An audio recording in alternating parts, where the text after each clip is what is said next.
Renata Muñoz tenía 27 años y trabajaba como maestra de primaria en un colegio público de Medellín. Era una mujer tranquila, discreta, de esas que hacen todo lo correcto con la esperanza de que algún día alguien lo note. Siempre había sido así. En su familia, ella era la buena, la que no causaba problemas, la que ayudaba con las tareas, la que decía sí, mamá, y sí, papá, incluso cuando nadie se lo pedía. Pero esa obediencia nunca le valió afecto real, porque en la casa de los Muñoz, todo giraba alrededor de Santiago, el hermano menor, el orgullo de la familia. Santiago tenía 24 años y era jugador de baloncesto en una liga semiprofesional. Alto, fuerte, carismático y con un carácter explosivo, se había ganado el favoritismo absoluto de sus padres. «Mi hijo va a llegar a la Liga Nacional», repetía el padre con el pecho inflado. La madre lo trataba como si fuera intocable. Renata, por su parte, hacía lo posible por no estorbar. Había vuelto a vivir con ellos 6 meses antes, luego de terminar el contrato de arrendamiento de su apartamento. Dijo que era para ahorrar, pero en el fondo, era una última esperanza de encontrar en ese lugar algo parecido a un hogar. ¿Tú qué habrías hecho en el lugar de Renata? ¿Callarías para no dañar a tu familia o hablarías por ti? Deja tu opinión en los comentarios y dime desde qué país estás viendo esto. Y si quieres más historias como esta, suscríbete ahora. Tu apoyo hace toda la diferencia. La realidad fue un golpe más fuerte que cualquiera que vendría después. La casa ya no tenía fotos de ella. Todos los cuadros en las paredes eran trofeos, recortes de periódicos, medallas de Santiago. En la nevera había batidos especiales para su dieta deportiva, mientras que Renata comía lo que sobraba. A la hora de la cena, su padre hablaba solo de estadísticas, y su madre se preocupaba por el calendario de entrenamientos de su hijo. Renata era invisible. Solo notaban su presencia cuando faltaba algo limpio o no estaba lista la comida. Ella veía las señales. No era tonta. Notaba cómo Santiago cambiaba de humor con facilidad, cómo golpeaba las paredes de su habitación, cómo gritaba cuando algo no salía como quería. Una vez vio a su novia bajar la cabeza con miedo cuando él alzó la voz, y luego dejó de venir. Renata sabía lo que estaba pasando, pero en esa casa, hablar era traicionar, y ella no quería ser la hija que traicionaba. Quería pertenecer, ser aceptada. Entonces callaba, una y otra vez, hasta que una noche, el viento en silencio dejó de protegerla. Era sábado. Santiago venía de perder un partido importante, uno que decidiría si un reclutador de Bogotá lo consideraba para el draft. Llegó tarde, con olor a sudor, cerveza y frustración. Renata estaba en la cocina limpiando el mesón, intentando ser invisible como siempre. Él entró con paso fuerte, tiró el bolso al suelo y abrió la nevera con brusquedad. «¿Qué mirás?», le gruñó. «Nada, solo estoy limpiando», respondió ella, bajando la mirada. «Este equipo es una porquería. El técnico es un idiota». Intentando suavizar el ambiente, Renata dijo con una pequeña sonrisa: «Solo fue un juego, seguro el próximo sale mejor». Y eso fue todo. Esa frase encendió la mecha. «¿Cómo dijiste?», preguntó él, con un tono bajo. «Peligroso». «Nada, solo…». No alcanzó a terminar. Santiago la agarró del cuello de la camisa y la empujó con fuerza contra la esquina del mesón. Renata sintió cómo el aire le abandonaba el cuerpo de golpe. El dolor fue inmediato y agudo. Cayó al suelo sin poder respirar, con la mejilla contra las baldosas frías. Luego vino la patada, directo en las costillas. Un crujido seco le atravesó el cuerpo. Y luego, la oscuridad. Despertó minutos después, sola en el piso, con el cuerpo entumecido por el dolor. No podía incorporarse. Apenas podía respirar. Escuchó pasos. Era su madre. Abrió la puerta del baño y se agachó junto a ella, pero no miró sus ojos. Miraba al pasillo, esperando que el padre no bajara. «Renata, levántate. No podés quedarte». «No puedo. Me duele. No puedo respirar», susurró. Entonces su madre la miró y soltó la frase que cambiaría todo. «Decí que te caíste. No arruines la vida de tu hermano». Con el poco aliento que tenía, Renata se arrastró hasta el baño del primer piso y se encerró. Su cuerpo temblaba de dolor, pero era más fuerte el dolor emocional. Escuchaba las voces afuera, la de su padre murmurando con frialdad, la de su madre rogando que todo se calmara, y Santiago, que ya se había encerrado en su habitación como si nada. Entonces, a través de la puerta escuchó la frase final: «Cállate, vas a arruinarle el futuro». Y en ese momento, Renata supo que estaba sola. Al día siguiente, no podía ni enderezarse. Su padre la llevó al centro médico sin mirarla a la cara. «Te caíste por las escaleras», dijo en voz baja mientras conducía. No era una pregunta, era una orden. «Tu madre está destruida. Santiago está muy afectado por lo que pasó. No necesitamos más drama. Prométeme que vas a decir eso». Renata, agotada, adolorida y entrenada para obedecer, solo asintió. Una mentira más, pensó. ¿Qué diferencia haría? En la clínica, una doctora joven la atendió. Se llamaba Dra. Camila Restrepo, y desde el primer momento, Renata notó algo distinto. No la miraba como un estorbo. Le preguntó qué había pasado. Renata, temblando, repitió el libreto: «Me caí por las escaleras». Pero cuando la doctora tocó sus costillas, Renata gritó del dolor. Camila frunció el ceño. «Necesitamos una radiografía. Pero antes, necesito que me digas la verdad. Este patrón de moretones no parece una caída». Renata dudó. Pensó en su padre esperando afuera, en su madre suplicando que no hablara, en el rostro furioso de Santiago. Quiso mentir otra vez, pero la doctora insistió: «Renata, si alguien te hizo esto, tenés que decirlo. Como médica, estoy obligada a actuar si sospecho de abuso». Y en ese instante, con lágrimas en los ojos y la voz apenas audible, Renata dijo por primera vez la verdad: «Fue mi hermano». El silencio que siguió fue más fuerte que cualquier grito.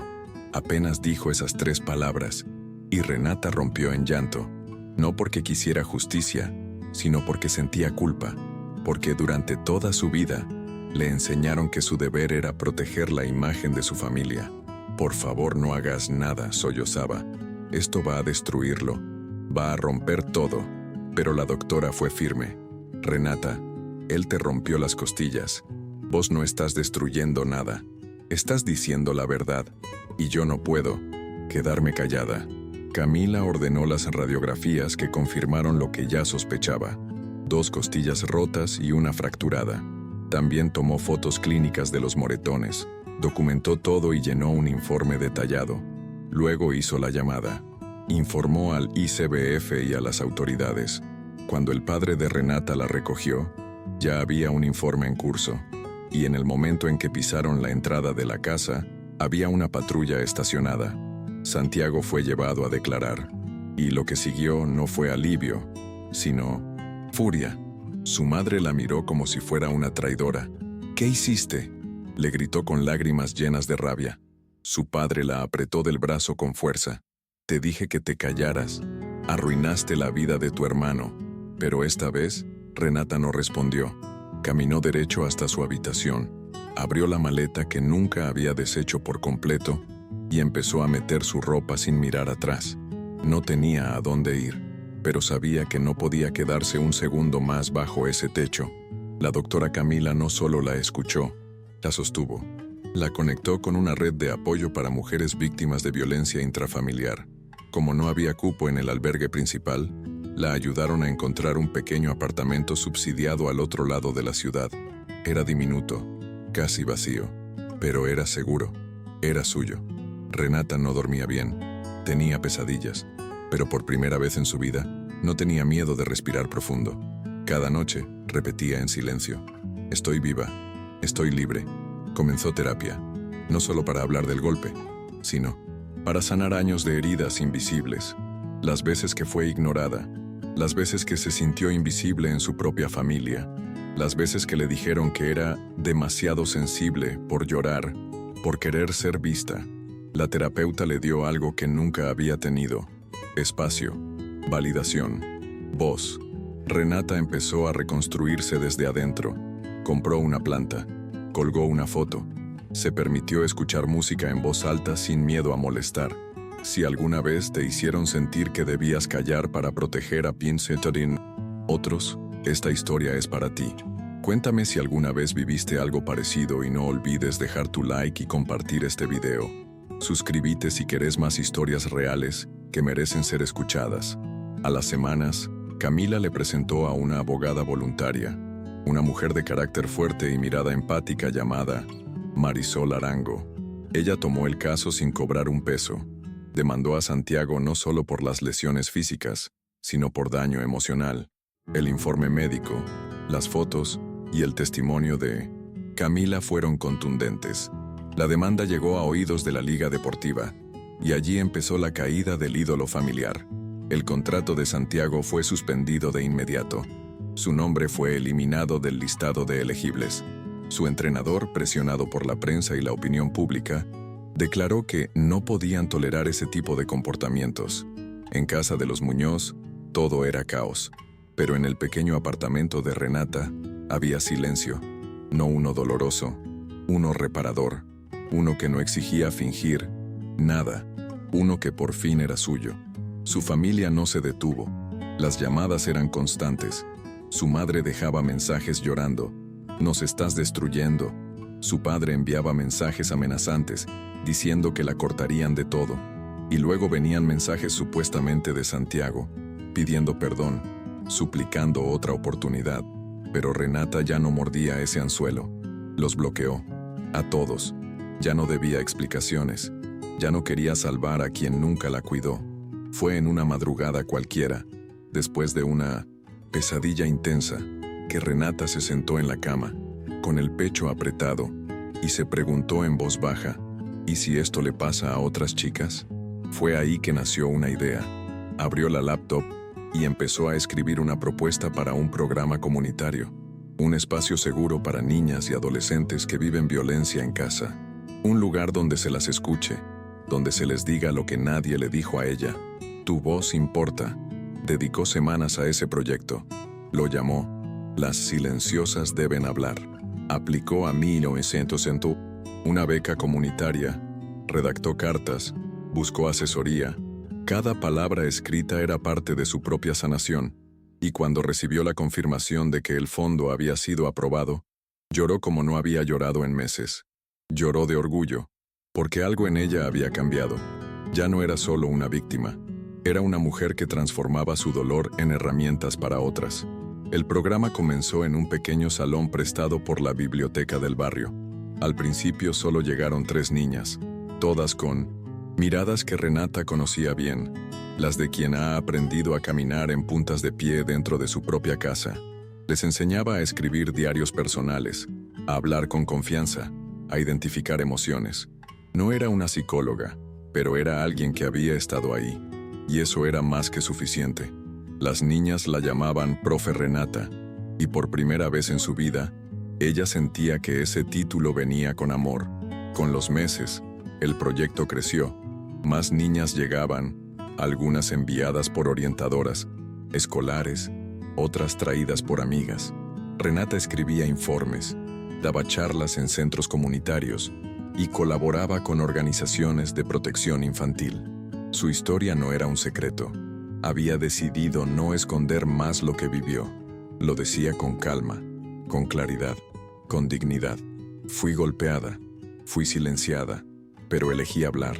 Y ahora quiero que ustedes también lo hagan. Muchas lloraban, algunas abrazaban, otras simplemente asentían en silencio. La comunidad empezó a notar el impacto del programa.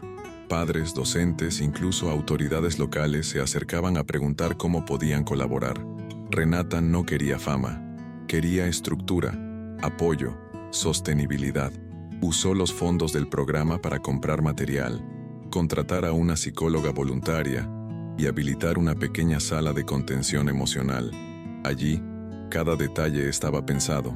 Luces cálidas, cojines cómodos, libros con mensajes sanadores. Era lo que ella nunca tuvo. Todo parecía avanzar con fuerza, hasta que ocurrió lo inesperado. Un año después del incidente, durante un evento de recaudación en la biblioteca, con más de 50 personas presentes, las puertas del auditorio se abrieron de golpe. Santiago, su hermano, más delgado, con ojeras, pero con la misma mirada de rabia de siempre. «¡Vos!», gritó señalándola. «Vos arruinaste mi vida». El silencio fue instantáneo. Todos miraban. El corazón de Renata golpeaba contra su pecho como cuando estaba en ese suelo frío de la cocina. Santiago avanzó algunos pasos. «Todo esto es por tu culpa. Mentiste. Arruinaste mi carrera, nuestra familia, todo». Renata respiró hondo. El antiguo miedo la quiso atrapar, pero no pudo. Ya no era la misma. Caminó despacio hacia el centro del auditorio. Dejó sus tarjetas sobre el atril y habló con voz firme. «Él es el hombre que me rompió las costillas». Un murmullo recorrió la sala. «Y ellos, mis padres, son los que me dijeron que callara para protegerlo». Nadie dijo nada. No hacía falta. La seguridad del evento se acercó con discreción y escoltó a Santiago hacia la salida. Él pataleaba, insultaba, pero nadie respondió. El silencio lo ahogó. Fue más fuerte que cualquier grito.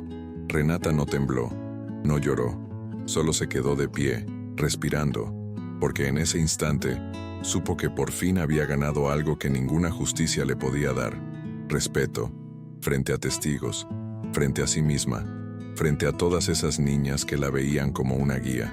Esa noche, al llegar a casa, encontró en su correo decenas de mensajes, algunos de apoyo, otros de chicas que habían vivido algo similar. Uno en especial decía: «Gracias por no callarte. Si vos pudiste hablar, yo también». Renata leyó eso y supo que todo el dolor había valido la pena, no porque quisiera venganza, sino porque estaba sembrando algo nuevo, un camino para las que venían detrás, un mapa emocional hecho con cicatrices reales. Días después, recibió la notificación formal. Santiago había sido imputado en una segunda causa por violencia doméstica. Su exnovia, que había desaparecido sin explicación, finalmente había denunciado. Las pruebas se sumaron. La condena se volvió inevitable, y aunque Renata ya no esperaba justicia, la noticia le dio una paz distinta, no por verlo caer, sino por saber que ya no podía seguir dañando a otras en silencio. Su madre intentó contactarla una última vez, llamó desde un número desconocido y dejó un mensaje llorando. «No puedo vivir sin mi familia unida. ¿De verdad vas a ignorarme para siempre?». Renata borró el mensaje, no por crueldad, por salud mental. Había aprendido que una familia que exige silencio ante el abuso no es familia, es una prisión emocional, y ella había escapado. No iba a volver. Renata comenzó a escribir un libro, no una autobiografía tradicional, sino una guía emocional basada en su experiencia. Cómo reconocer el abuso disfrazado de amor. Lo escribió en las noches, después de las sesiones del programa, con una taza de té en la mano y su planta, la primera que compró al mudarse, floreciendo a su lado. Cada página era una herida cerrada, cada capítulo, una parte de su alma que volvía a respirar. En una entrevista radial, le preguntaron: «¿Qué le dirías hoy a tu yo de hace 2 años, la que estaba tirada en el suelo de esa cocina?». Renata pensó un segundo y respondió: «Le diría que no es débil por llorar, que no está sola, que un día, todo ese dolor va a servir para encender la luz en la vida de otras». La locutora se quedó en silencio unos segundos antes de decir: «Gracias por hablar. Hacía falta que alguien lo dijera así». El libro fue publicado por una editorial pequeña, pero con alma grande. Se distribuyó en colegios, bibliotecas y centros comunitarios. En la primera presentación oficial, una niña se le acercó con el libro en las manos, apretándolo contra el pecho. «Lo leí todo», le dijo con la voz temblorosa. «Me hizo sentir menos rara».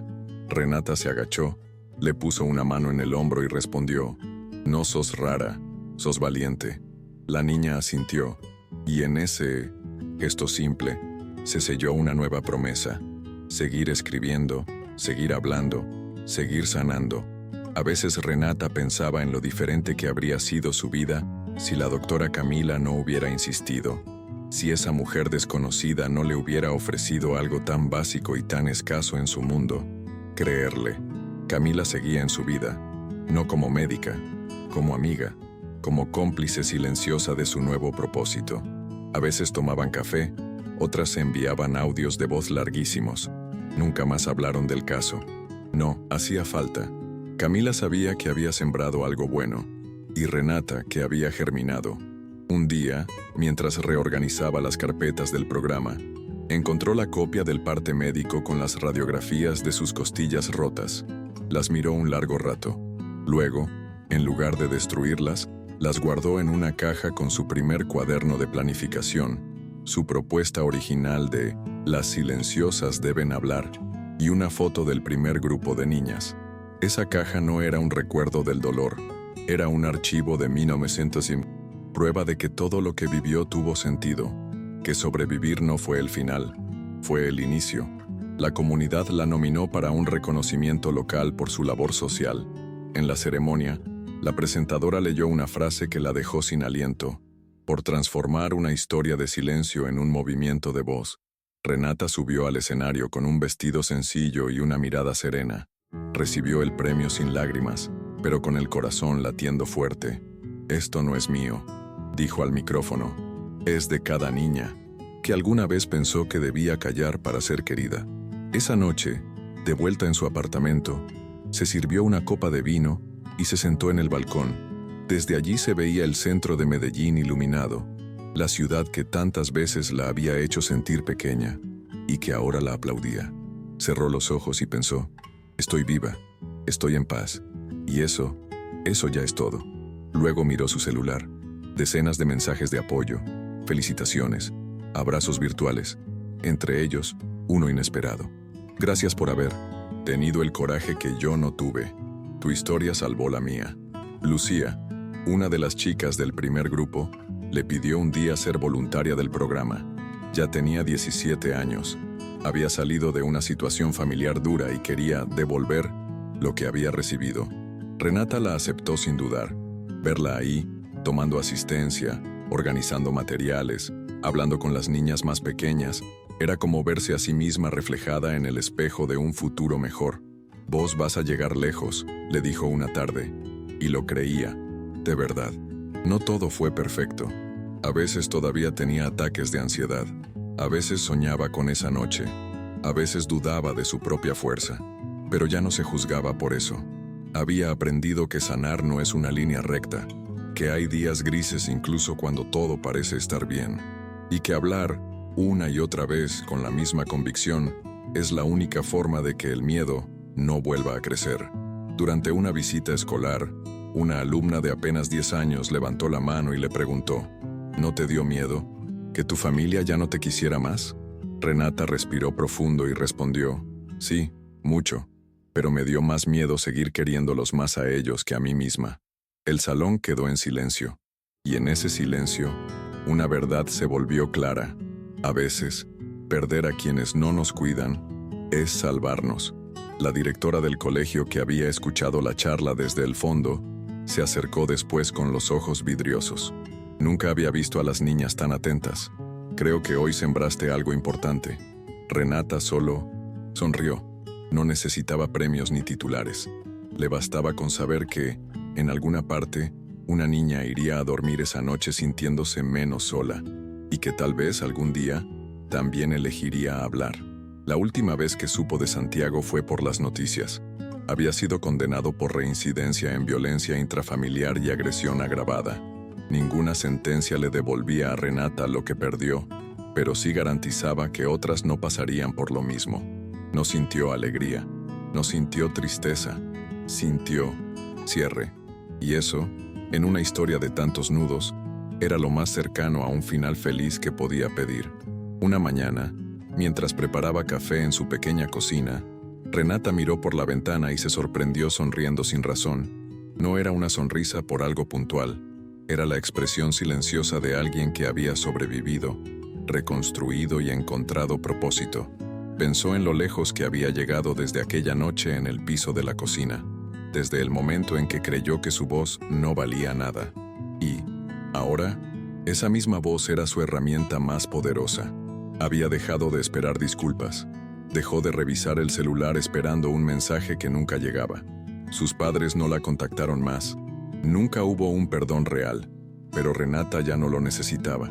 Comprendió que algunas heridas no se cierran con palabras ajenas, sino con decisiones propias. Su vida no se definía por lo que perdió, sino por todo lo que eligió construir desde cero. Una tarde, sentada con Lucía en el local donde daban talleres, la joven le preguntó, ¿crees que algún día se te va a olvidar todo? Renata sonrió con dulzura y respondió, no, pero cada día ocupa menos espacio. Y era verdad, los recuerdos dolían menos, las imágenes eran borrosas. Lo que quedaba era la claridad de haber salido de ahí con dignidad, con la cabeza en alto, y con la certeza de que jamás volvería a callar. Renata planeaba abrir una segunda sede del programa en otro barrio de Medellín. Estaba en conversaciones con una fundación extranjera que se había interesado en replicar el modelo, no por fama, sino porque había muchas más niñas esperando ser escuchadas. Cada sede nueva era como una extensión de su propia historia, una señal luminosa que decía, acá sí te vamos a creer. A veces volvía a pasar por el barrio donde creció, no para espiar, solo para recordarse a sí misma de dónde venía. La casa seguía igual, cerrada, silenciosa, como si el tiempo no pasara, pero Renata no sentía dolor, solo distancia, como si aquello le hubiera pasado a otra persona, como si aquella chica en el suelo ya no existiera, y en su lugar estuviera esta mujer entera, firme, en paz. Una noche escribió en su diario, mi familia me dio la vida, pero yo me di la libertad. Cerró el cuaderno, apagó la lámpara y durmió tranquila. Ya no tenía que justificar sus decisiones, ya no tenía que temer por decir la verdad, porque entendió que no era ella quien debía cargar con vergüenza, sino quienes la obligaron a callar, y ella ya no cargaba nada que no le perteneciera. En el segundo aniversario del programa, hicieron un evento especial. Hubo risas, canciones, discursos de las niñas, abrazos. Lucía leyó una carta que decía, gracias Renata, por enseñarnos que hablar no es traicionar, es salvarse. Todos aplaudieron.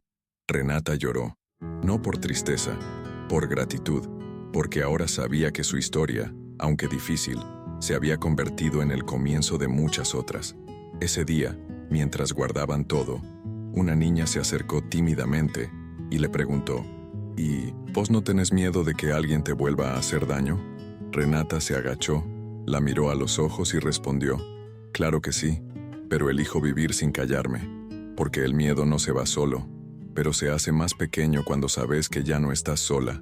Y la niña sonrió, porque entendió.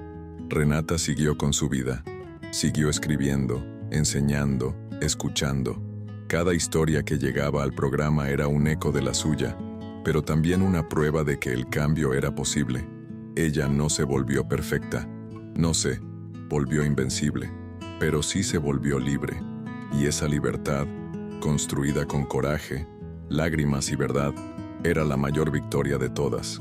Y esa, Cayo, es la historia de cómo una mujer que fue silenciada por su propia familia, eligió hablar, eligió sanar y terminó cambiando muchas vidas, incluyendo la suya. Porque a veces el acto más valiente no es gritar, es decir en voz firme y clara, esto me pasó y no me va a pasar nunca más.